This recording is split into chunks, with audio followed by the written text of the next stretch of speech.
data integration. So really complex stuff is where my personal specialty is, but obviously the people that work under me handle the regular run-of-the-mill stuff.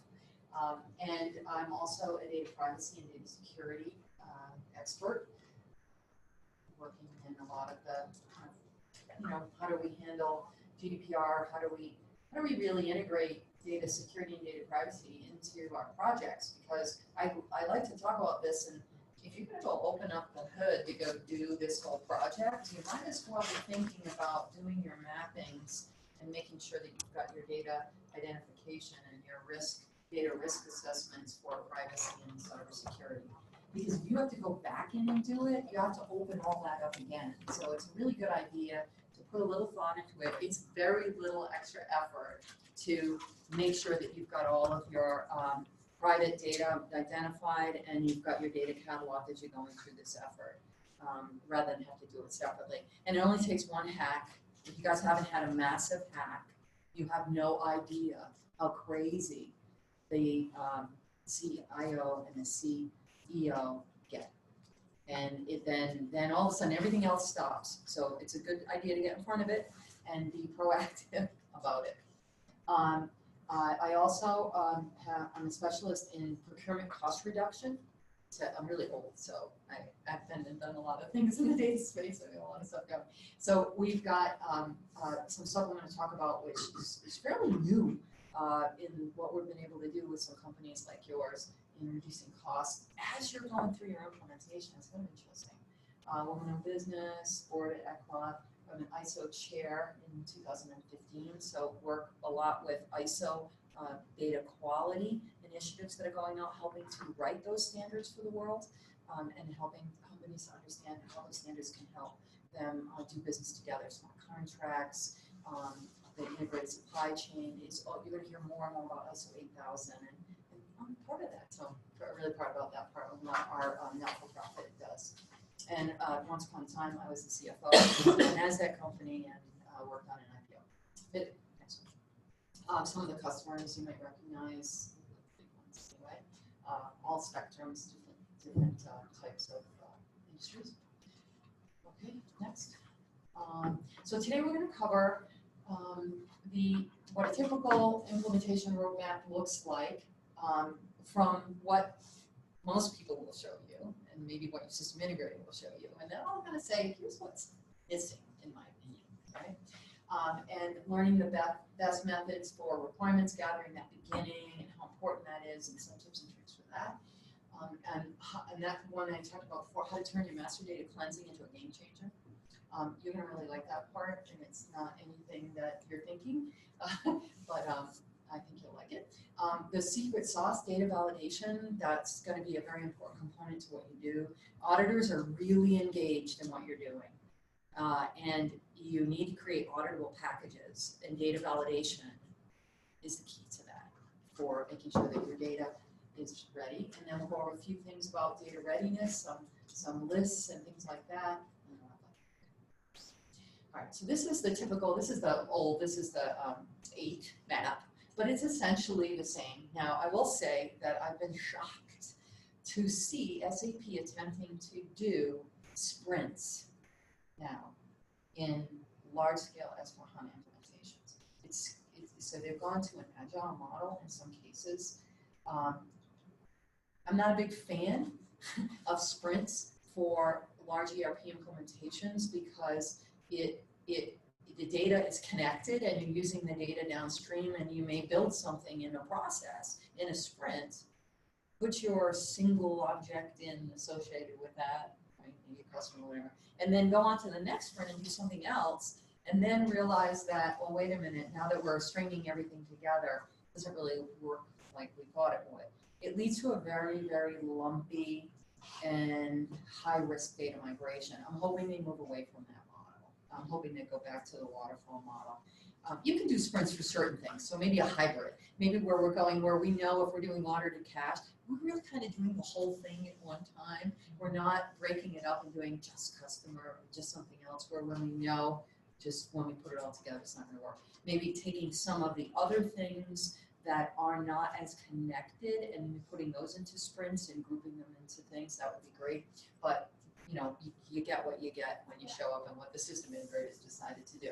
So this is the normal one where we go through prep and kind of like what you're doing now at the beginning of your project. Then we move to the blueprint, where the system integrator is going to get together with your business team, your IT team, and start to understand what it is that you do today and how should we plan this? How should we plan the design of this? What do you do and how are we going to make that work within this new system? Then they go away and they build it, obviously, and they'll do the final preparation and support it and operate. Well, what's interesting here is that I like to tell people, I like to see them starting their data in here. What's going to happen is that most system integrators are going to recommend that you start it in here, okay, or here. And what happens is that you just don't have time to react. You end up not having time to clean your data, so you're just migrating your dirty data, leads to all kinds of problems. And if you do have problems, they come up much later in the process. They're affecting more of the design. You don't have time to change it, and you end up with a very kind of uncomfortable feeling. I'm going to guess the people on the phone don't know what you were pointing to. I was pointing to the blueprint. Thank you so much. Tell them so when they should be doing it. Yeah, usually I'm pointing with the mouse. No. I'm not doing that. I just do a lot of these. Yeah, no, you're right. I'm usually sitting there with the mouse so I can kind of point. So on the blueprint phase, that's where I want people to start in project prep. I start a lot of people before they've even signed their SI, because having a year to clean your data before you actually have to start using your data is really optimal, and that way you're de-risking the whole thing. All right, go to the next one. All right, so when we looked at what we were saying, and if you look at that map, and you'll even look at some of the plans that they'll give like one little line for data. It's just amazing to me how underrepresented data is in most people's project plans. Okay, they don't understand the primary principle is this. This system that you're building, that little piping that goes through your house, that's your system, and that is the plumbing.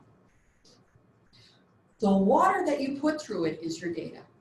The only reason that you are building this system is so that you can get good data out of it. So why would we relegate data to an afterthought and a couple of lines on your project? It just doesn't make any sense. When we know that in reality, that those are what's going to cause most of your angst as you go along. It'll look like a system design issue, but that's because when they tried to put the data into it, it didn't work because the design didn't accommodate the data, because the data had elements to it and a variety that was not able to be accommodated by the design that you thought you had down during the blueprint stage. So I would like to start introducing data early on so that when we get to the blueprint, we have a really good idea. Our profiling is all done. We understand what our data is, and we're stepping into those sessions with real data to show in the legacy system, and having had multiple discussions about it, to say this is what we're really dealing with, instead of getting in there, letting technical people talk only about system design, not about the actual data, and then after the fact, having those conversations, those very painful conversations. We'll talk a little bit more about that. And this is Marcus, for the people on the phone. In the SAP SOWs I see, it really is a line item. It's a bullet point, and I think we mentioned this yesterday, maybe the day before. It's a bullet point, and they shift. The vendors shift responsibility to the customer, for making sure that data is clean. They're not going to touch it. Essentially, they'll load it, and that's they wash their hands. Yeah. And in reality, I think, and you probably agree, that this could be a whole SOW. Or even multiple SOWs all by itself. So this is an example of when we say, make sure that you have realistic expectations and that your contracts match those expectations. This is a good example. And structuring, how you structure your team, how you structure your data in your cycles. We'll get into a little bit about that. It's very important to think through that at least at the beginning and have a framework that you can put into your SOW. Things like getting representation from the technical system integration team to be the data representative for these various data objects, so that they're participating in data meetings. They might not be responsible for the cleaning, okay? But they are an accountable and a consultant on a lot of these items, because you don't know how to make your data without their interaction, so them absolving themselves of all responsibility is really not a healthy thing. You need that partnership with them, so you really want to put that into the contracts and certainly put it into the cadence and the governance and the meetings that you're having, so that there's a teaming process that we talked about that's represented with data from the technical team. This can actually have an impact on your on whether or not you have operational disruption as well, because if your data's not clean, your data's not run well, you haven't designed your system to actually use the data in the structure that you want it to be able to. As you run your test scripts, you may fail some of those test scripts because your data didn't fit. The dev or the dev didn't fit the data, and all of a sudden you have no idea whether or not the system works because your data's the problem. And then what happens when you have to make a decision, right? You say, okay, you know what? I've seen too many times people say, well, it's just the data. Yeah. So the system works fine. We'll go through it. We have long conversations about the risks that are involved in that. If you're wrong on that, and sure as can be, it's almost always, well, we got to get this up and running. And so they go live and they find out, yes, the data was a problem, but it wasn't the only problem. Right. But they couldn't see what the other ones were because they couldn't get an end-to-end script completed because the data was bad. Exactly, or worse, testing any of their downstream systems. Okay, so next thing is, we understand data is central to your implementation. Data migration is an iterative process. A lot of people think about, we're gonna clean our data, we're gonna prep it, we're gonna put it in the load template, and we're gonna load it, and we're gonna test it, and we're done. Absolutely not. You're gonna do that like 8 times, okay? This is in the same data, over and over and over again, with some exceptions for golden record stacking and stuff like that, which is a little bit more complex technique, but it is a very iterative process, and it leads to system design changes. You will find that you're, just like Adam was saying, you'll have problems where your system won't operate, and you'll say it's the data, but you know what? When we dive into it, when I drill down, most of the time, it's not that the data is not clean, it's that the data has presented itself as a reality, and it has a variation in it that the system design cannot accommodate. But they'll call it a data problem because the system integrator is not responsible for data, all right? And that's where that independence comes in. You know, I have seen some of the biggest disasters is when the system integrator does take on data, but they take their functional people, their techno-functional person in charge of loading, and they make them responsible for data prep. So now, if something's wrong with the data, they're gonna make it go in. We call it muscling their data in, and they can cover up the problems associated with the data. When you have 2 different parties responsible for data preparation, right? The E and the T, extract and then transform of the data, and a different person for the load that's probably on the technical team. Now, if it doesn't load, that's a defect that needs to be addressed, and we can get to the bottom of it. Is it the template for the load? Is it the system that won't accept the load data for some reason because the system design is wrong? Or is there a problem with the data? Or is there a problem with the variation of the data that now has belied a bigger problem? And if you don't have that, what you'll find is that your loaders, because they work with the system integrator, are going to hide the problems because they're going to fix it later. And then that's when it starts to accumulate. So really important to make sure that you're defining those segregation of duties. And if you can get that done at the SOW level, fantastic. Okay, next slide. Quick, just kind of what happens to my data. What do we do for data activities? Generally, data profiling, that's where we tap into, preferably with a hard connection into the legacy system. We look at the tables and across all your ERP systems for what that data is on a by object basis. We have that displayed. We can see the dirty ugliness of it, the goodness of it, all of that. Then we go into the next activity associated with that, just from a data standpoint, general buckets, is cleansing and transformation, making the decisions about whether we have a business cleanse it or outsource cleansing, or we're going to bake it into that iterative transformation process. We load the data, we validate data, we reconcile, we count it, we loaded 1,000 records, 10 failed, therefore we should have 990 records in the database that we loaded into. Do we not? Sometimes it's not that easy. Sometimes we have things that happen that make the math very hard, but you have to work through that so that you can do that validation and checking and reconciliation. And then the last part is governance. Although we often put governance at the beginning, so after in here or here, so that as we're doing our data cleansing, we put some governance in there if you don't have any normally, so we can start to change what Eric was saying, that business process, to keep it clean going forward, so that we don't make a big mess again before we go. That's a really good time to start initiating a lot of your master data governance processes. All right, next slide. And just like we talked about with that iterative mock load test, so test load cycle, we're going to do data cleansing, we're going to load, validate, load. We do it before and after, we'll talk about that. We kind of loop through this repeatedly because we want to make sure that it's right. And the other thing we want to do, we want to make sure that as your business is going on, you're throwing new variations of data. You're adding divisions, you're adding new cost centers, profit centers, you're restructuring your product hierarchy, you've got a realignment of your sales territories. All of that is data that is going on in your business. So we want to keep doing this because we don't want to do it once and then think we're good and then go 6 months and then pull it again right before go live and say, what is this? And then you're like, oh yeah, well we changed this and that. And I'm like, well, you just broke everything we built. And that happens. So we do this in a very iterative process and we learn from it. Next slide. How many mock data loads? I'd say you guys at your level and the larger one, 4 to 5. Sometimes we see 6, 7, 8 within a cycle, within a particular phase.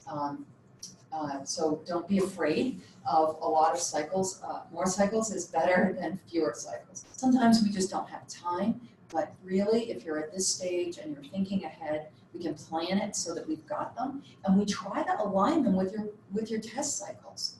The worst thing you can do is go into your ITC1, iteration test cycle number 1, with completely made up data. It's terrible because they're going to make data that's going to work.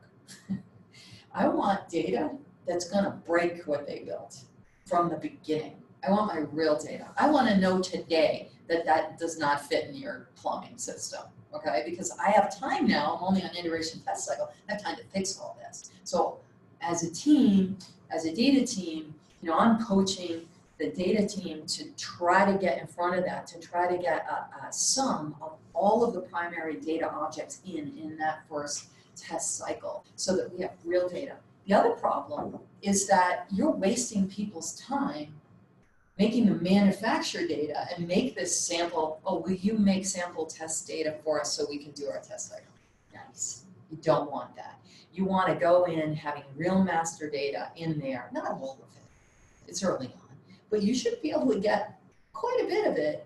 And you'll know there are some fields we're not going to get to because we're not settled and all of that, but you can get, the more real you can get in there early on, the better things are going to go for you. And they're going to say, we don't need data yet. Data's later in that process. We don't need that. Because you know what? It makes their job harder. Because it's not perfect. Because it's going to show the warts. It's going to tease out those things. And we have to work and say, okay, we understand we're not going to add this aspect of the data because we know you're not ready yet on your side, but we need to call that out, be aware of that, and be as realistic as possible going there. All right, and then we want to make sure with data, and this is another enormous problem, is that if you don't start getting your data done very early, you will run out of time to get good data in the system that you can use for your reports and for your integrations, your bolt-ons, your add-ons. You have to give yourself enough time to get that data right in the system so that you can do a data load of real data that has been converted through that ETL process. So then you test your reports with real data. There is nothing worse and scarier than when that CEO pushes the button to look at his dashboard a week after you go live, and it's a mess because nobody tested his dashboards, and all of the confluence of data that must occur to produce those summary dashboards, nobody tested it with real data, and they don't work. You tested it with fake data.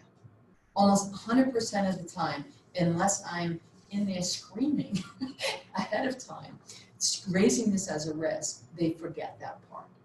And it worked because it worked with fake data. And then they get to the end and all of the summary reports, their BI is broken, they can't close their quarter, they can't produce consolidated financials because they never tested it with real, honest to God data that they produced. And it's work. But if you do that, you'll expose your issues early on. So I'd like to see those integration testings coming in before UAT. All right, I want to see some of that. You won't get them all, but you want to get the important ones. You certainly want to get the ones that the executives are going to be looking at. Okay, and the ones that tie to your shipping and billing. So anything related to revenue, shipping, and anything that an exec would see, you got to pay attention to those things. If it's accounts payable, they can wait. Okay, we don't have to worry about that kind of thing. I'll tell you one, honest to God, I was in a go live meeting. It was a huge project, 3 years. I was the only dissenting go live vote. I said, we're not ready. And they said, why? I said, because we have not tested the downstream integrations and reports. And they're like, well, and I said, I've been raising this as an issue. It wasn't my job to do that. I had data, they just didn't test it. And then they called me back at the first quarter close because the controllers wouldn't sign off on the closing because they said there was something wrong with the data. And we had to go in and re-engineer everything. They actually had to do a delayed filing, public company, because of that. And it happens more often than you like to believe. Right, go ahead. So when we talk about upfront and what do we do in that requirements gathering stage, which I like to see happening at the tail end of your blueprint. I have to understand what data objects, and they have to get through a little bit of that, but I'm kind of designing project plans for the data track that is just a little bit following the blueprint of each of those data objects. It's fresh in people's minds. We know who to call on. They've already been talking about it. And we're coming in and saying, make sure, here's the data that we pulled out. Here's your profile data. This is what we've got. There's the reality of it. You can say you only have 5 divisions, but we just profiled your data and saw that you had 25. And they'll say, oh yeah, well that's right. I should have said that we use that field for this division, but then in this other division, we actually use it for something else. We hijack that field. Well, then they go on to say, and that's kind of important, like, yeah, if we don't do that, then we can't make this other thing work. And now you realize that you've got a pretty significant design requirement that you need to bake in. Your data is going to tell you that. The human beings will tell you what they remember. The data tells you the truth. Okay? Human beings look back across their time there and their memory. And what if the person that you need is not in the room, but you can see their data from their division? What if they've left? What if there's stuff going on? You don't even know about it. What if they've designed a part of their system to populate stuff automatically, and there's not a human being that knows that that's even in there? But you can see. You need to tease those things out because those are the things that are design requirements for your team, and that's why we want to do this during the blueprint phase. Source to target mapping. So that's what we say. These are the fields in your legacy system. These are the tables, fields, or structures or views that you have in the new system. The system integrator, they were usually the ones responsible for loading, not always, but most of the time. They're going to give you templates to use, or they're going to tell you this is the format that I want you to structure your data loads in so that we can use the tools available. The LSMW is the tool that was there, and now it's not really available. They have a cockpit, a migration cockpit. I haven't talked to so many people that have had their hands into that. Again, we're really early on in that, so everybody's going to be learning together about that. But the bottom line is, it's not magic. Okay, they have tools. They have rapid migration services, which are okay for some objects and not for others. And you have to go object by object. What's an object?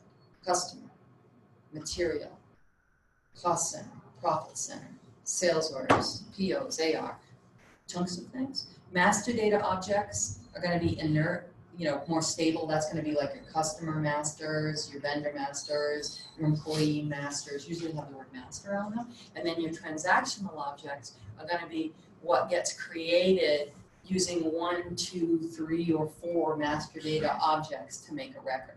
When we make a sales order, we use materials, services, maybe customer. We use our bank master, if that's part of it, our credit master. So we're using all these together. We've got logistics in there that are going to be part of that, get pulled in. They pull on these master data elements to make that transactional record. So we'll, in the process during the imprinting, your data team should be going through with the help of your technical team. They sit side by side with the business, and you want all businesses represented in that meeting, and you go laboriously through every field, saying, you say this, but I see this. Why is this here? And they're like, oh, we don't use that anymore, don't worry, those are old records. Great. And then you go meticulously through line by line, every single element of it, and you get sign-offs on it from all parties. You evaluate the data conversion rules. In my old system, it's this. In my new system, it's that. Sometimes it's, a lot of it, I'd say 50% is a straight move. In other words, it's this in the old system, it's going to be this in the new system. That's great. The other 50% gets to be extremely from just a one hop, look it up in the table, ABC in this old system, 1, 2, 3 in the new system, great. That's called a lookup or a cross-reference table. And that's a pretty easy thing to do in a transformation, but you have to catalog those tables. This table was created at this time. These are the values in it. I lock that down. I version control it. If we need to make a change, then we need to version that table, because if we don't, then the next time we do the conversion, it may or may not work because it's not updated. You have to have controls on that. It's a very, very controlled process. When I make my rules, my conversion rules, whether I'm using it in business objects data services, which is a tool that they use for conversion, very familiar with that. And there's teams that work in that tool. You have to manage that code though. You can't just let them go, let me see what works. Okay, that works. And then it doesn't work next month, so they just go in and change it again. You have to have sign off on the changes that they made, and you have to have version control on the code. A lot of people don't realize that. It's not Excel you're ringing around here. Some things are really easy and you don't have to worry too much. They don't change much. But a lot of this stuff, if you don't have a governance process over this, you're going to transform that data differently, because human beings approach it differently each time. And process improvement is fantastic, but I don't want unwieldy, ungoverned process improvement. I want peer reviews, I want code control, I want version control, I want sign-offs. I want to understand that when we converted this data, we use this table, because 3 months later when we're looking at that defect, how did this happen? Well, that's because we used this table and we fixed it since, so we're going to be okay now. But if you can't even tell what data you used to do what at what time, you're never going to be able to figure out how to solve these problems, and it will slowly degrade and become a giant mishmash that will cause you pain, because you're not going to know whether it's your data or your system when you're done. That's the problem. Getting the right approvals, lots of work goes into understanding who should be signing off on this, who's responsible for this data, who needs to be notified. I'll give you a little story, really true story. We had a problem, we were in a mock load, and we're loading sales orders, and it went really badly. Like, we just failed, and and we were loading in advance of a test cycle, a heavy test cycle. And all of a sudden, like, we couldn't load it all. And we're thinking, no, okay, so tomorrow we're supposed to start training and testing, and we brought everybody in, and we can't move. And then we traced it back, like, why didn't the sales order load? Why are they all not right? And they found out that they traced it back to the customer master. They had changed, they said there's something wrong with the customer master. It's not working. It doesn't feed right into the sales order. Like, you couldn't connect the data when you strung it together to put it in.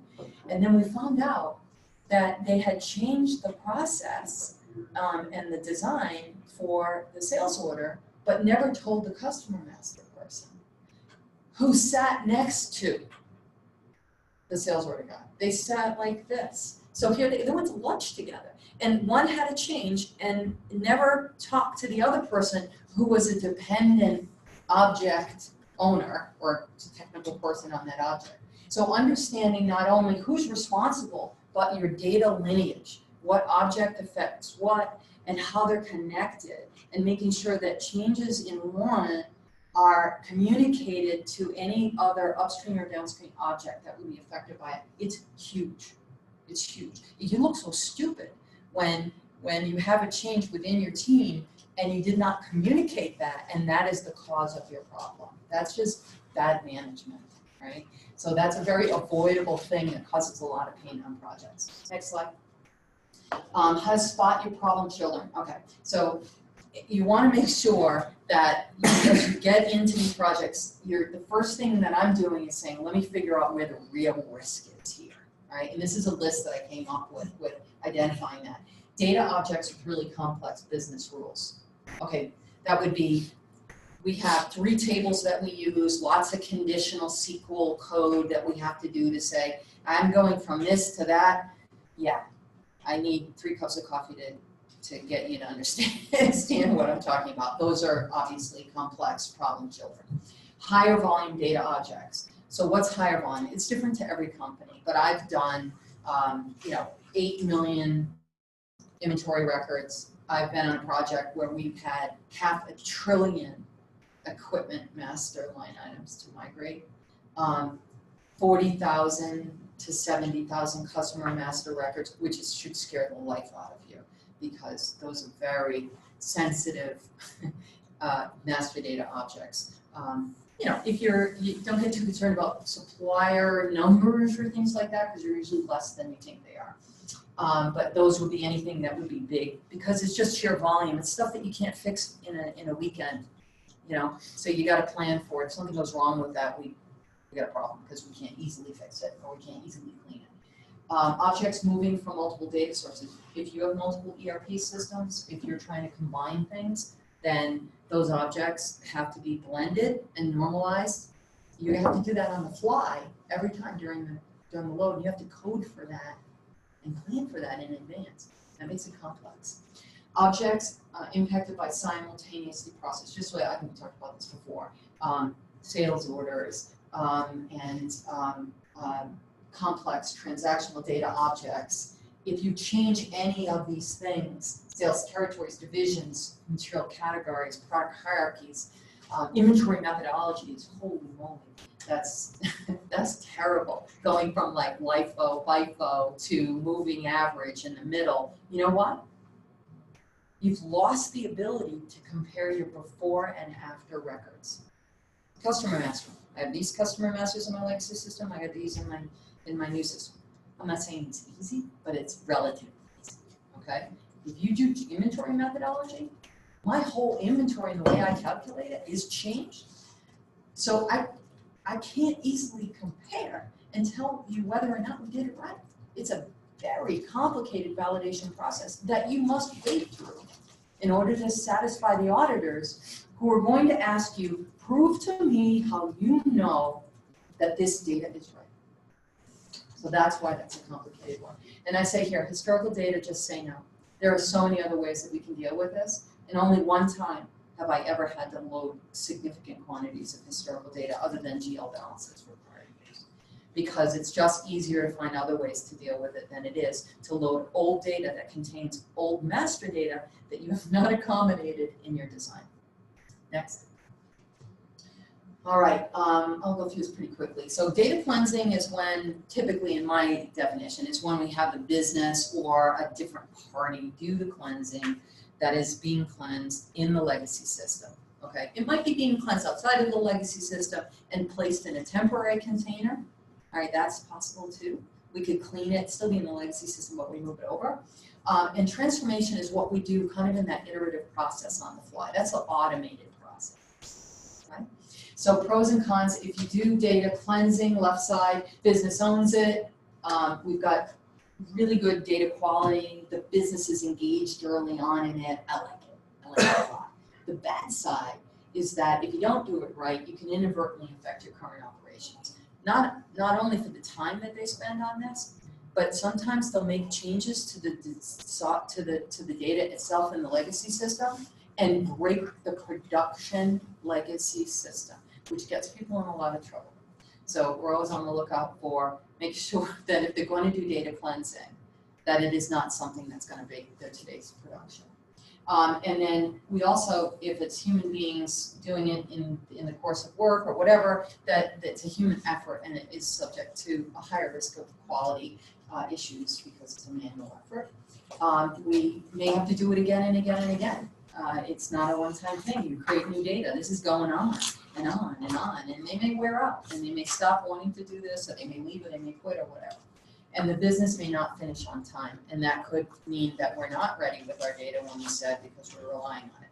We can control these things with really good project management and that data readiness track. And the data cleansing activities are clearly defined, and they have milestone dates, and they have percent completion dates, that we don't rely on them to say, we're half done. We actually expose the records that they're working on and take views of that with snapshots where we can say you're done or you're not done. We don't rely on the business telling us they're done. We trust but verify that they actually did that work. I've been sandbagged many times by people that said that they were almost done only to realize they had not even started, and this blew up the timeline because you're relying on it. So transformation is a little bit better, repeatable process, quality is a lot easier to manage. It's a robotic thing, right? It's process control, version control, growth control. But I might not cover all the variations of data. Mary Jane, looking at her customer master, is going to understand that we created records this way back in, 2005 to 2010, and then after that we created them this way. She's going to see that, and that's going to trigger a memory process and a kind of a human being intervention. But when we go to code, if we don't get a good rule, we're kind of going to chunk through that, and it's going to throw errors up, and we're going to have to work a little bit harder to get it right. We might not be in touch with what the business really needs. We have to interact and be more iterative about it. Go ahead, next slide. All right, and we decide on a by object basis how we're going to do this. We don't say make one way or the other way. We go on a hybrid approach. You have to be practical, flexible, and all of that. Don't rule out that you can clean some things after. And don't rule out that not everything has to be beautifully clean. Think about it. If it's not something that's really that important, don't let people obsess on data if you understand that it's not important. So you have to kind of go object by object and say, what does it really matter? What's it cost us to do this? Do we really care? Is there a particular order that you want to start with? Always start with customer or material? We'll start with a master data object. Yeah, with the master data. Yeah, and we'll talk about this in a second. Next slide.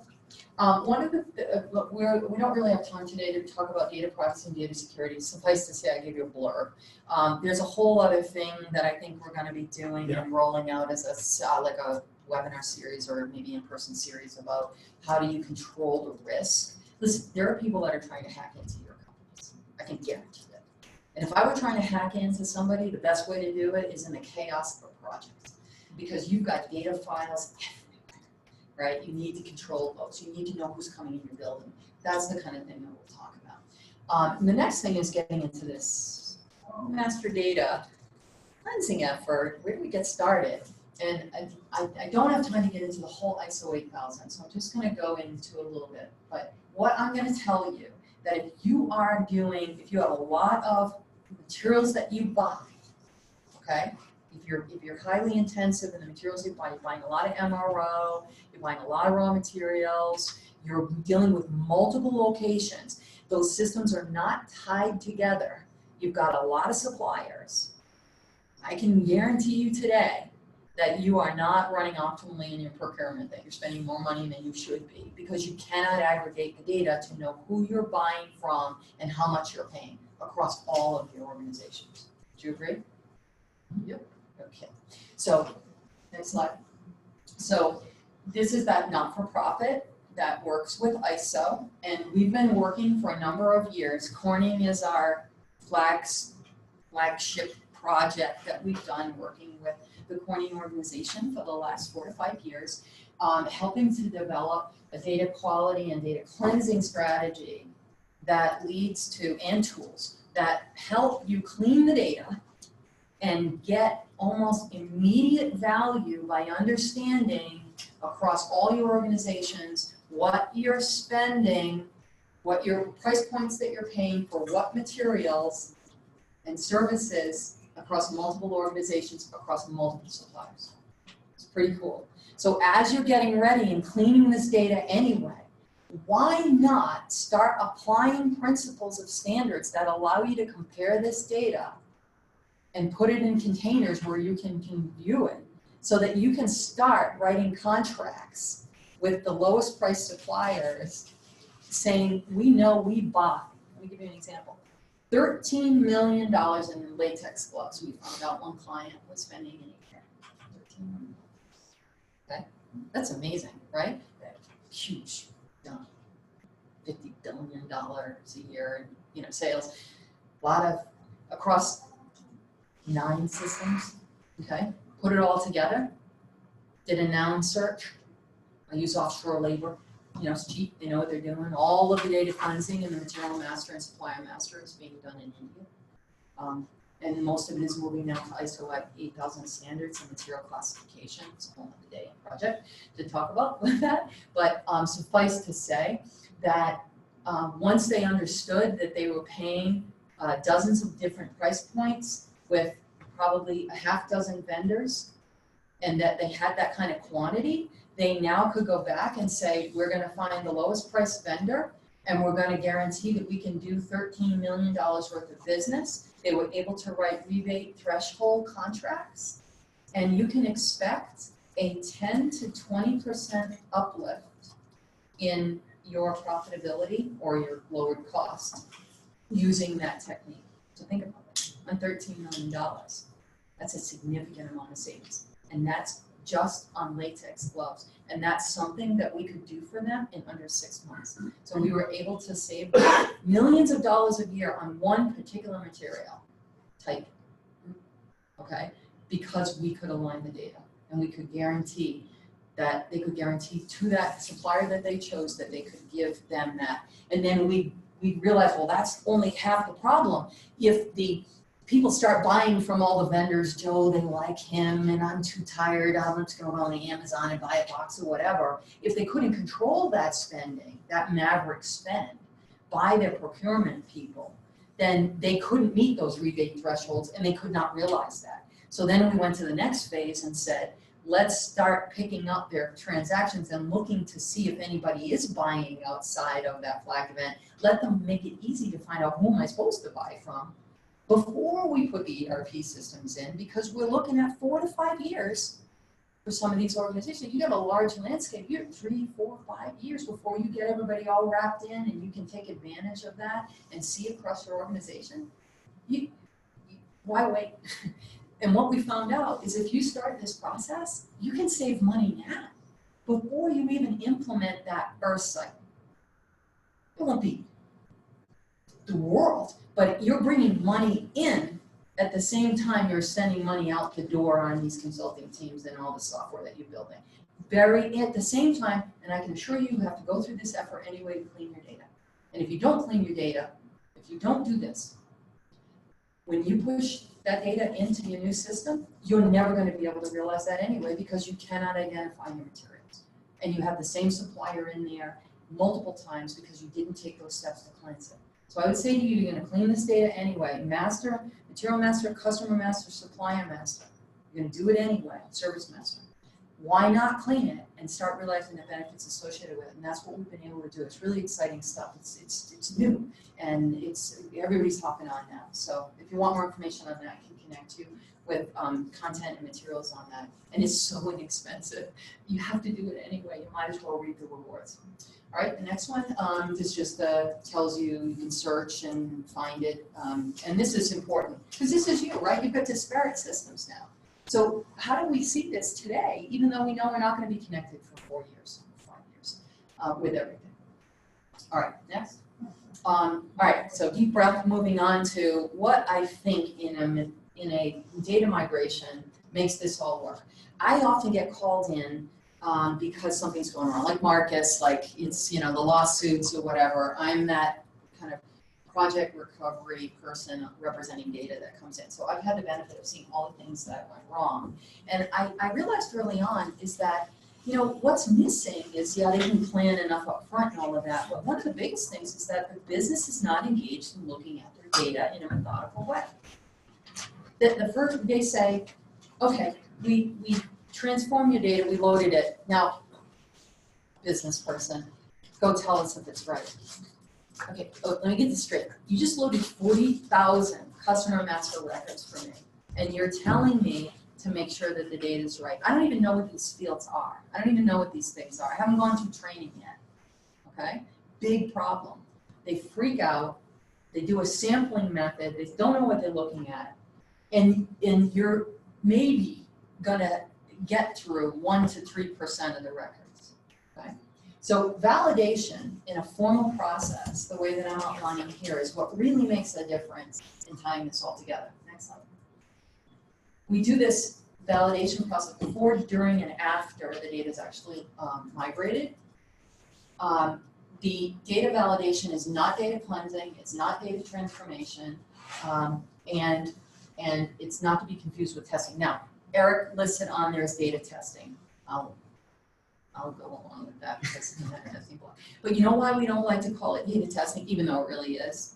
It's because when they sit down to do their cycle testing and their functional user testing, they say, well, I'm already testing. Now they get confused. So we call it data validation, but we all understand that it's data testing. But it's data testing as it lands, okay? When we do data validation, we talk about, we're testing the data that got loaded or is in the process of being loaded, and we don't do anything with that data. Once you do something with it, like take a customer master and create a sales order transaction, that's not data validation. You should have already done your data validation by then so that you know that those things will hopefully work correctly, okay? Data validation precedes testing, where we actually change the data in the system in order to be able to test with the data that we loaded. Next slide. The 3 stages here, it's a big slide. I know you guys probably can't read it very well, but this is the typical ETL, extract, transform, load picture. This middle section with the 3 colored blocks and the things that hang off of that, that is your typically a staging area like data services. Data services comes bundled with your SAP S/4HANA suite.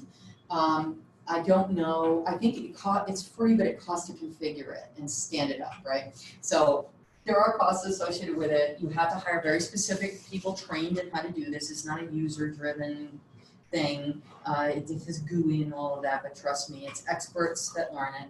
I can tell you one thing, do not let anybody tell you to use Informatica to do this. Informatica is extremely complicated, expensive, and the resources are scarce. So Informatica tries to slip in, get their data quality stuff in there and tell you they can help you with the data migrations. It's just that, and it's a great tool, but it's way too complicated. Data services is one. I have a tool now that we're building now that does pieces of it. There's Talent, there's Pentaho, there's lots of things that you can use. I like SQL. We built the process, we integrate with validation. I like it. Otherwise, somebody's just going to go kind of build that for you. And remember, you're going to be doing multiple different locations. If you do an acquisition, you got to use this stuff again. Don't think about this as a one-time thing. You want to take the time, do this right, document it, train your internal people on the end or hire some people off the team to stay with you for your acquisitions going forward. But this is an engine that can be used again and again and again. Don't waste this opportunity. It can be used for data governance as well. So we've got kind of a source. We say, oh, these are our sources. These are our legacy systems, our Salesforce.com, whatever it is that you're using, your ERPs. We're going to extract. We're going to apply some filtration rules. Hasn't been used in more than 24 months. We don't want to bring that in. We're going to do all kinds of rules like that. And then we're going to do validation on that at that point. That's another good point that I like to bring up. I don't want to make really complicated rules that I can't validate because they're so complicated I can no longer see what was applied to each particular field that I had. So we build it from the beginning with a methodical way so that we have breadcrumbs that we drop so that we can test and validate along the way.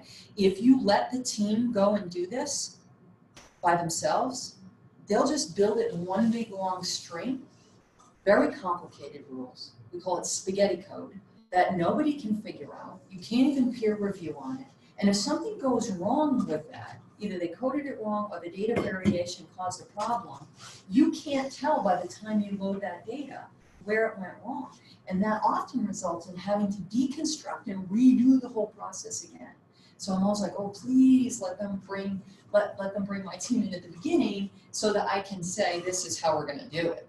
We're gonna map out this process. If you have this requirement, I wanna see that commented in your transformation code. If we get and we're excluding records, I wanna see a file with those records, and I want the business to validate that to say, we're not gonna migrate these 10,000 customer records. You know what happens when we put that in front of them? They go, oh, well, we haven't had any sales for that. Oh yeah, but we need that one. I know it doesn't look like that, but we need that one. Or we're about to, or blah, blah, blah. So you don't want to assume, make a rule, and then leave it untested by the business, because that's when you start to tease out, that's right, I should have told you that. The more times you put your data and their data in front of them in this process, the cleaner it gets, because you'll give them that feedback loop. So we cleanse, dedupe, and all that kind of technical stuff we do here in the middle. And then when we load it, we can load it to multiple places. Sometimes you have to load it into downstream systems.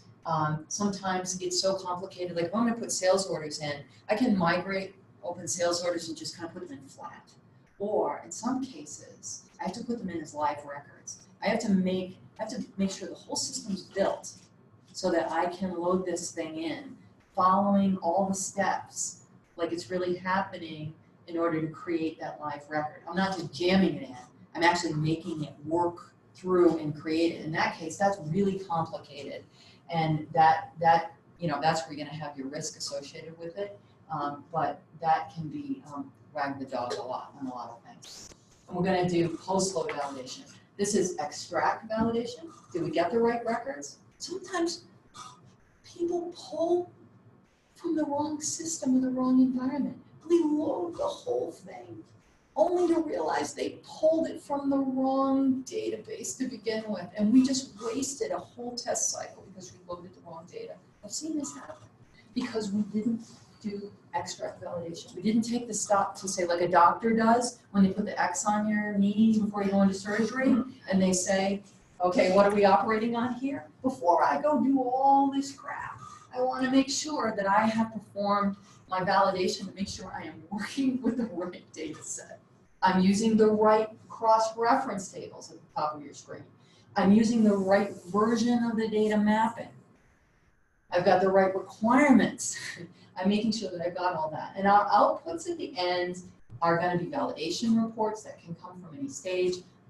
The way that I've been doing it lately and having my teams do it is we actually push live records out into a SharePoint interface so that when they work on those records and validate them, we just have a report that sits on top of it, so you can refresh. You don't have to say, are you done yet? Are you done yet? You just keep pushing refresh on your screen, and when they did 25% of the records, you can see it. You don't have to wait. That cuts down on those laborious meetings about, where are you now? Tell me where you're at. Did you finish that yesterday?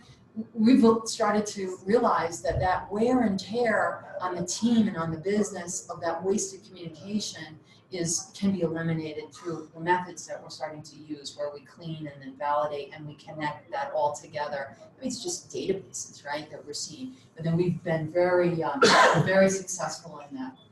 And then we have metrics, and we have error logs, and we have ways and pre-built forms for how we count these records. Again, loaded to 1,000, 10 failed on my error log. Then my load report should say 990. Ooh, it says 989. Where did that record go? Why isn't it on my load file, on my error log file? What happened? You got to chase that, because the auditor is going to ask you for those. They're going to do a post-project audit, and they're going to ask you for all this stuff. And most people don't think about this, and they don't create that governance at the beginning, so when they get to the audit, it's a mess and they get flagged. And not to mention, if they haven't done that, I can assure you that it wasn't a very good migration, because it's going to have problems. All right, next slide. All right, just as an aside, most of the time when people are trying to tell you how to test, they're kind of saying, load your material, your supplier, your project, numbers, whatever, and then load your purchase orders. And then when we get to functional testing, we're going to validate your data. That's how they're going to try to structure it for you. Makes sense, right? That I need material supplier and projects to make my purchase order line items if I'm in that business, right? And then, right?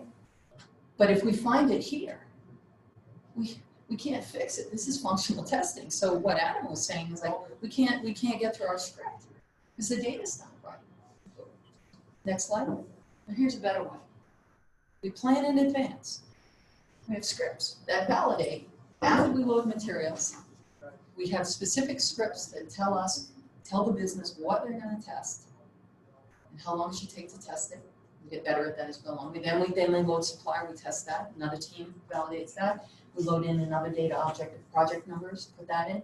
Then we load purchase orders, okay? And now we've got a pretty good idea if we've got a problem. If we failed here and there's something wrong, we can maybe fix that and still make this timeline, okay? But if we wait until here, we blew a whole cycle.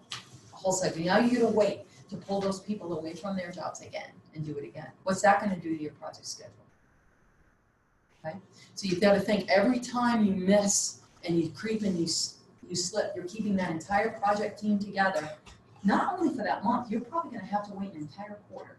So take your yearly spend, your burn, divide that by 4, and if you miss a functional cycle, you're probably gonna miss by 3 months.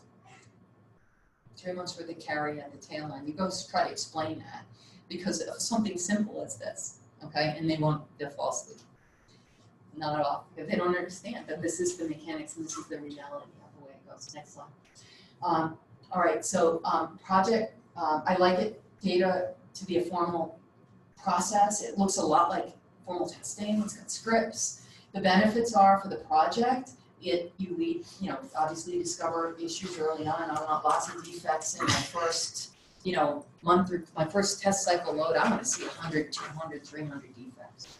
I go to my team, I put a $20 bill on the wall, I tape it, up somewhere, and I say, okay, person with the best data defect wins the 20. The worst defect that we can find today gets the $20. I take money out of my own pocket because I know the worse the problem, the dirty laundry I find today early on in the process will save us money in the long run. We want measurable visibility into how the data is going. So if we're doing this early on and we have a good formal validation process, we can point, we have metrics. We can say, we got a failure rate of X% on X fields or X loads. This was our target. We wanted 95% success load. We wanted this many fields, blah, blah, blah. We can metric that all out and we can monitor it. So somebody asks you, how's it going?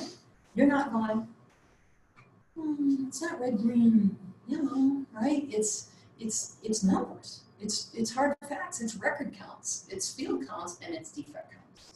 It's not an ambiguous thing. It's not objective. I'm sorry, it's not subjective in any way.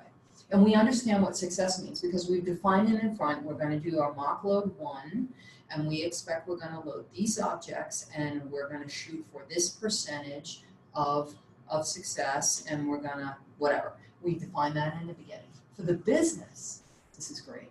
They get engaged really early on in the process. And I think we've talked about that a little bit and how do you get them engaged. So we want them engaged early and throughout the process. This does that. It's not everybody in the business, but it's a good representative amount if you do it right. And it promotes learning and adoption. They come back, guess what I just did?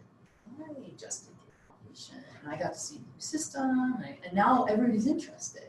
And you don't have to go through training. That's the nice part. Because remember I said, you're not actually doing anything with the data in the system to validate it. We don't have to go through training and wait for that, which is a very late stage process. We can give them a little bit of training just in how to view the records in SAP. And that, but yet that knowledge and that excitement gets filtered in and becomes part of that change agent method that we have. For the integrator, it means that the technical teams are getting that feedback from the business where Mary Jane's saying, yeah, I should have told you that. We don't use that field consistently. We stole that and use it for this. That's where you're going to get that. You need to encourage those interactions early on. Okay, next. Bottom line for the business is it's your data, all right? They own it, okay? They live it, they breathe it. And they have to live with it when that project is over, and only they will know that it's correct, truly. You're gonna pull people onto your teams, those smart people we talked about, those change agents, those engaged people that are gonna be part of your project team. As soon as you pull them out of the business, they become stale. They are not connected anymore with what's going on. They're probably not the day-to-day people anymore. So you're still gonna have to pull those day-to-day people at selected points in for very small time involvement activities and validation. But that way we kind of create that connectivity. These projects go on for years. Those people that are in there, they're gonna become disconnected. They're not gonna remember or know that something changed. It's just not. So this is the way that we kind of mitigate that risk. Next one. Validation is formal. We have requirements, we have success criteria, we have written and approved plans. They usually have a data approach for migration that are every single object. This is my approach. We're going to do this, we're going to do that. It's different for each one. And then we're going to have test scripts that are tied to that. We choose the right people. We provide training and support. And I like to use tools to track this. And I've kind of developed tools as I'm going along, started in Excel and stuff. And we have a validation coordinator. Usually I share, if it's smaller, I'll use my test coordinator because remember, they're gonna come in and we're validating before the test cycle. So oftentimes that personality is a good person, they can do double duty. Or we just have somebody that comes in just to help out with that. But I don't see any problems with that. Next thing. Trace matrix, do you guys know what a trace matrix is? That means that when we have all the requirements, you have design requirements, you have data requirements, you have field level requirements, you have to list all those out and number those, and then you have to create test scripts and number those, and then in the trace matrix, you go through and make sure that for every requirement, whether it's technical or data, you've got a corresponding test. Your auditors are going to ask for that. And they're going to ask you at the end, after you've already done all this work, nobody built it, you have to build it as you're going along. There's a methodical way to do it. It's not that hard. Let me tell you, I've been burned where we had a requirement and it seemed so simple and nobody tested it. And then we got to the end and we realized, nobody went back and verified that it's 24 months worth of sales history is the cutoff point. And they really wanted 30. And we didn't do that. You know, and that caused a problem. So we have to make sure that we version control our requirements, that we create versions on our scripts, and that we tie that all together. We use a system or a process for triaging and execution of the scripts. Next slide. The business must be the ones that validate it. IT and your IT team and your project team can certainly help with validation. They're my first front line, right? If my SMEs, subject matter experts, I'm going to ask them, my SMEs here, to be the first validators when the data comes out, particularly in the early test cycles, but then I go to the business. So they've got SME scripts, they may script it formally or not, but my business is identical. I don't say, because they're the people that built it. They're the ones that interpreted the rules. They're gonna see what they remember. They're not gonna see what's really there. And if other new requirements have been introduced and we're not engaging with the business, we don't know. So letting your IT team build all the reports and do all the testing is crazy because they're gonna build something that supports their vision. And we don't want that. We want to corroborate the business's vision through the validation process. Can you see why that's so important? It's a little distinction, but it's a huge consequence. And then we use reports to aggregate the data quality results. So what I like to try to do is say, look, you know, if you're saying I had this preload file, in other words, I'm gonna load this and I loaded it, I can build reports and we have tools that say we matched it up, okay? But what I want is the business saying, I'm gonna give it to the business and say, this is what we validated, you look at it, and this is where it didn't match. So I'm focusing the human beings on the errors and the complex rules and on verification of the 95%. I do that as opposed to doing the sampling method. Where the sampling method is, you let them go in with hopefully a random sampling and they go through, and what they're gonna find is 95% of the time everything's gonna be fine. And they have to find that 5%. So the way that we can get through 100% record and field level validation is through this method. It's a big game changer. When I sat there with KPMG in the audit and I showed them the work that we did, next slide, and went through, go one more, there's a picture here, and went through and showed them these results, showed them the scripts and all that we did, and said that we went through 100% of the fields for 100% of the records for customer master, sales order, full sign-off and validation, and line item detail to this level. They said, you must just be showing us like a few representatives. Like, no, all of it. I blew up 2 SharePoint environments trying to do this. They had to keep giving me more room. But we know in the end that that data is right, okay? And it wasn't that hard. It was interesting to set up. You have to train, you have to think about it. But in the end, the business doesn't say, how am I supposed to know what to look for in the data? I have no idea, right? We tell them that based on this rule that you gave us and this data, you should see this. Do you see it, yes or no? Here's a link to a script. Here's a link to a video if you need to know how to do this. And then you record, you know, we tell you we think it should take you 30 minutes. You record and give us, this is what you should see. We do all of the scripting in advance, and it's boilerplate stuff. Because I know if I did a good job of cataloging all my requirements in the beginning, I know that I just need to create scripts that tag all of those. And I lay it all out nicely, and our tools and our teams go in and they're able to instruct the business on how to do this. I mean, it's not easy, it's not, but it's a lot easier than throwing all this at the business and hoping that they find their errors. Okay, all right, go back one. So we do record inclusion, remember we talked, do we get it right? We do top end, I love top end. But if left to their own devices, your business will only test their top 10 records or their key people or their favorite customers. Oh, yeah, they don't do everything. So we do some top end because that's important. You want to make them feel like if their best customers, their most important customers aren't right, then that's bad, right? So we want to make sure that we do that. We do some statistical sampling, but I do less and less of that as we get better and better at instructing businesses as to how to get through really big chunks of data using tools, but using their brains to look at the rules in conjunction with the data that's been loaded and transformed. We do manual field validation as a part. I never just leave it alone to reports. We go through screen by screen. We stage the desk and I say, okay, here's your desk. I want you to set it up like this. You need 2 laptops or 2 systems. You're gonna put your old system on the left.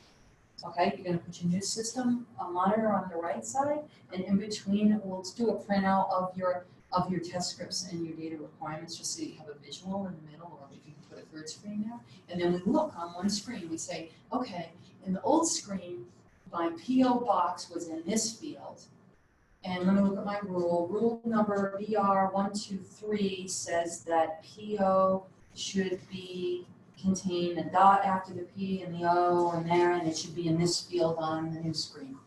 Yes, there it is. Check. Okay? And then they go to the next one. But we can't make them do that for 40,000 records, but we can make them do that for 100, right? Spread across a bunch of ladies in customer service, or guys, right? And now what I find out is that 8 out of 10 of those people are good, and then 2 of them come back and say, I don't think this is right. Because those 2 people, we never asked them into the business requirements, and they had a different bit of information that we did not collect, that they spotted, because I gave them the opportunity to get that information. And that's really important, to be able to collect that in a very methodical process. We have tools that we use. You can use Excel, Access, we can use hybrid approaches, but I like to get down to that field level scripting. And it's become, the customers are asking for it. I mean, you know, you guys are in life sciences, right? You have a life sciences division, med device, right? Okay. So you know what a trace matrix is, right? And they're gonna ask for that, and they're gonna ask for all these things. So you're already in it. But what I found out after 9 years of Boston Scientific and doing 27 countries 2 times for their data migrations was that that way is the best way. And I took that process and applied that to what I use and have designed for what we use in teams that we deploy to help companies with this. All right, go ahead, next one. Keep going into that. And it's just a vertical view of detail. It'll be in the deck if you want to look at it. And then Excel, yeah, a lot of people use Excel. I have a little class that I do sometimes to help people learn how to use filters, trim functions, VLOOKUPs, pivot tables, things that they like to use in looking and analyzing their data. It's surprising how many people don't know how to use those. You know, I call them medium difficulty tools. And then we can kind of speed it up. And I can assure you that after we're done with the training and all of that, and they get all this, they're better at their jobs with Excel. I have people say to me, you know, I've been asking IT to do this for me like every quarter because I didn't know that you could do VLOOKUPs. I didn't know that was possible. So here we are actually improving, making people more engaged with their work, becoming more familiar with the data and improving their skill set. All right, next one. And so preparing, sorry, next one. Data discovery, that's where we're doing the profiling. That's stuff that you guys should be starting to engage in now. Looking at that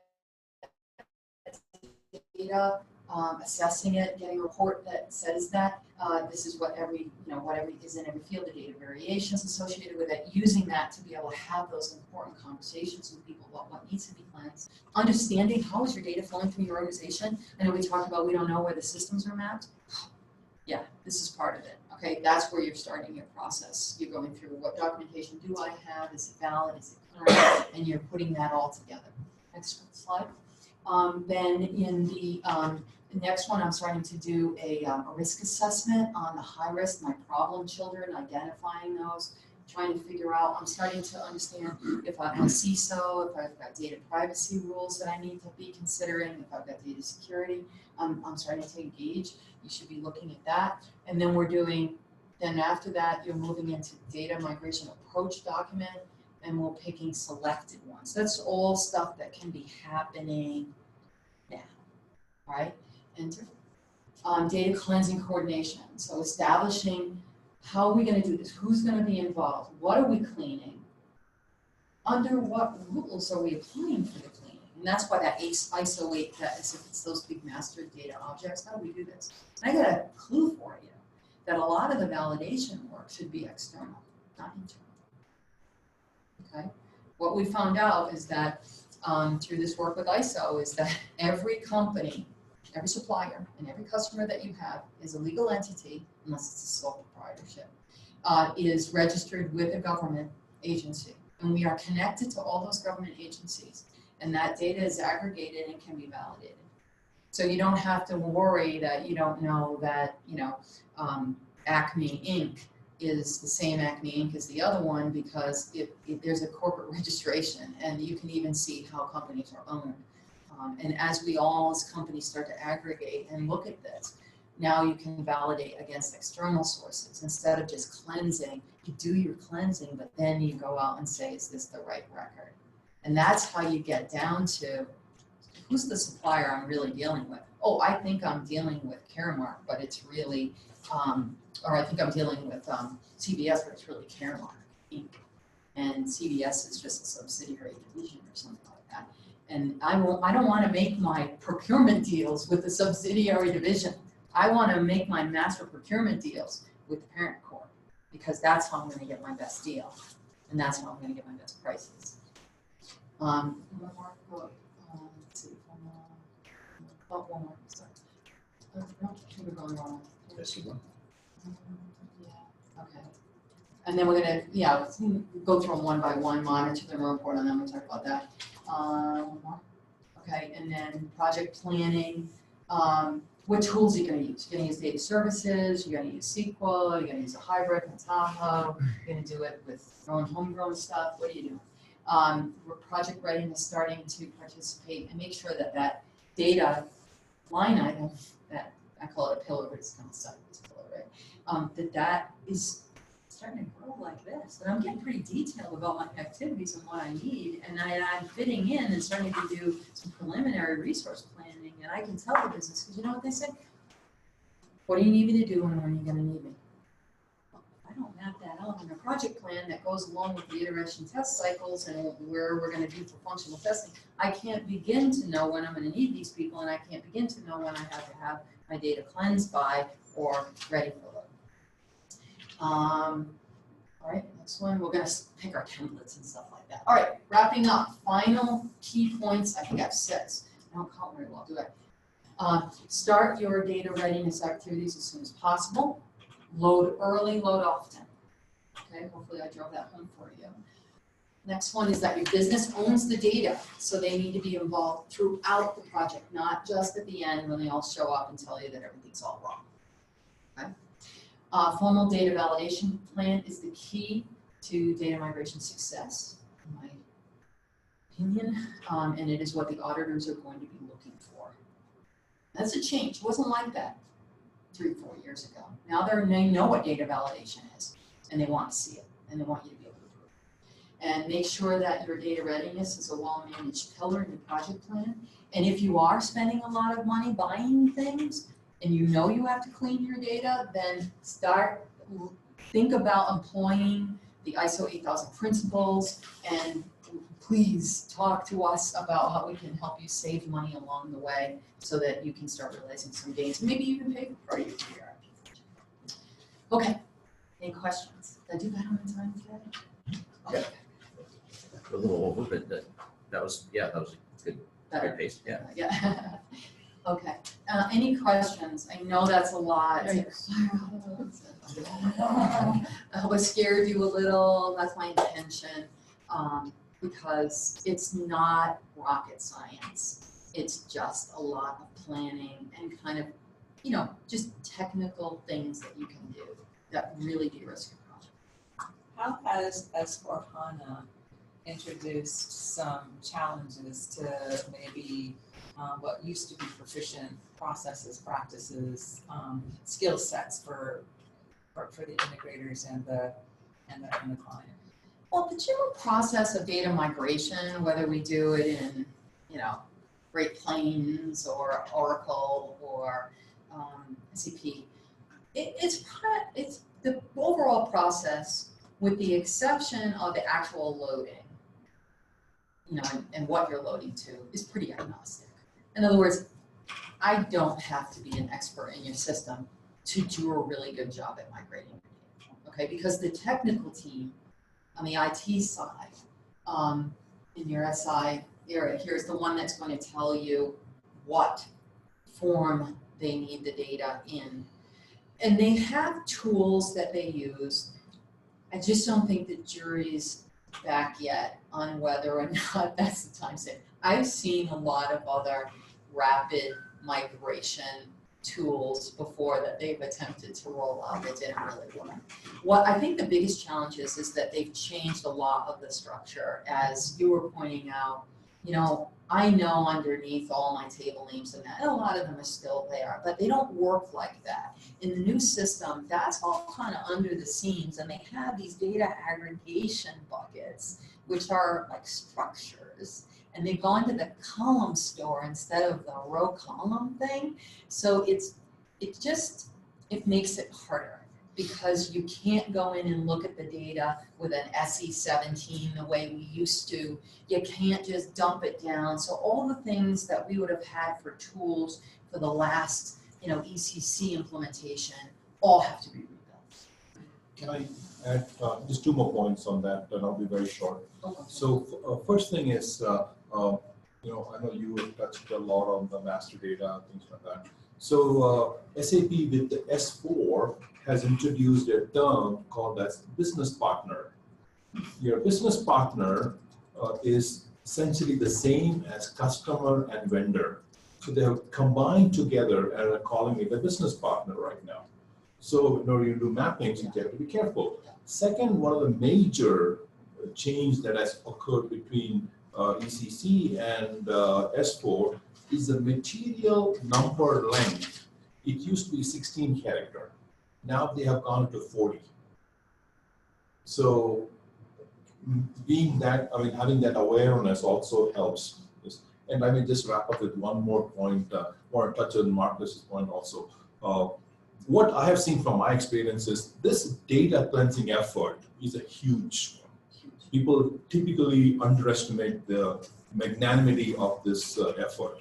And when we are talking about digital transformations, we are talking about a lot of data, which is like, you know, you heard the data is the new oil and all that good stuff, right? Most companies who are prudent are filling in a role called as Chief Data Officer, CDO, along with the other C-suite.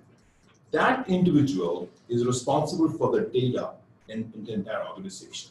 So when it comes to who owns this data question, we go to that team. Well, hopefully, That's one. yeah. And if they're not too enamored with big data and all, and getting all excited about, and they, you know, they find out they come in as a CDO, they think they're going to do analytics and machine learning and all this stuff, and they end up doing data quality because they realize we can't go there until we're fixed. Yeah, that's the first one. Then the second one, I also want to touch on your point. You know, the best thing that I have seen is to have a different SOW for this, because not combine this under your digital transformation or ERP, because this is a headache, but you don't want to carry this along with your already burdened shoulders, you know?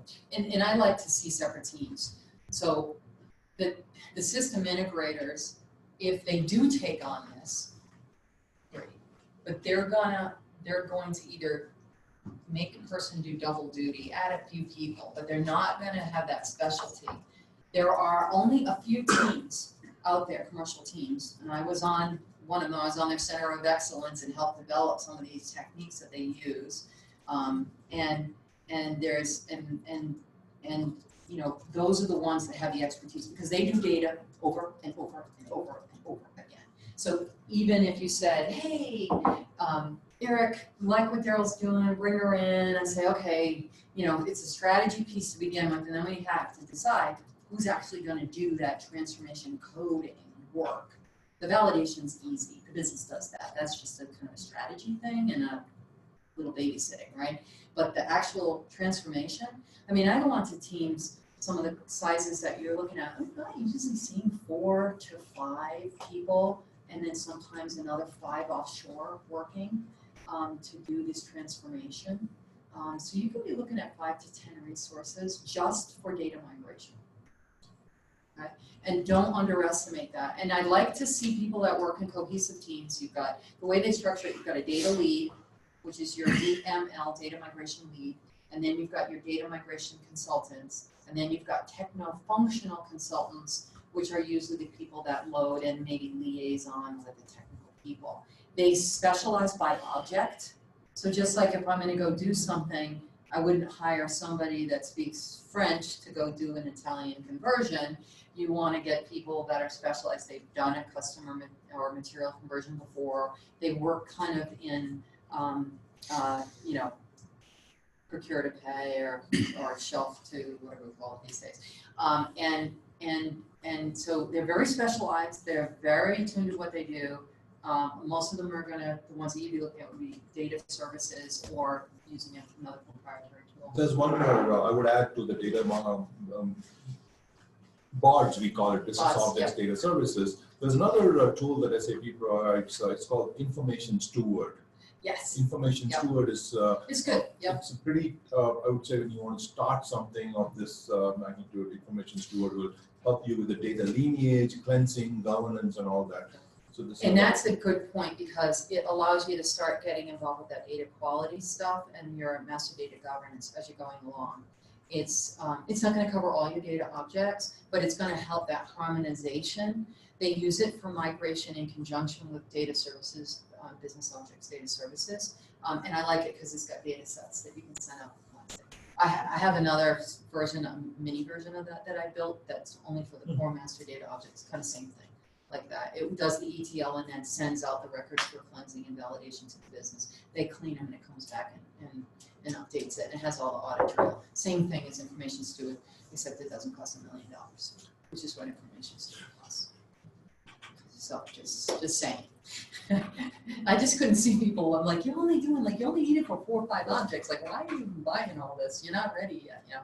And MDG is fantastic, but don't put in MDG before you put in your S4HANA. It comes after, not before. They're going to try to sell it to you before, and it really doesn't go on. You've got to get your data cleansing done and get it governed, and then you can start phasing it in. All right, so any more questions or any more additions? Sorry if I put some news. It's hard. It's hard stuff.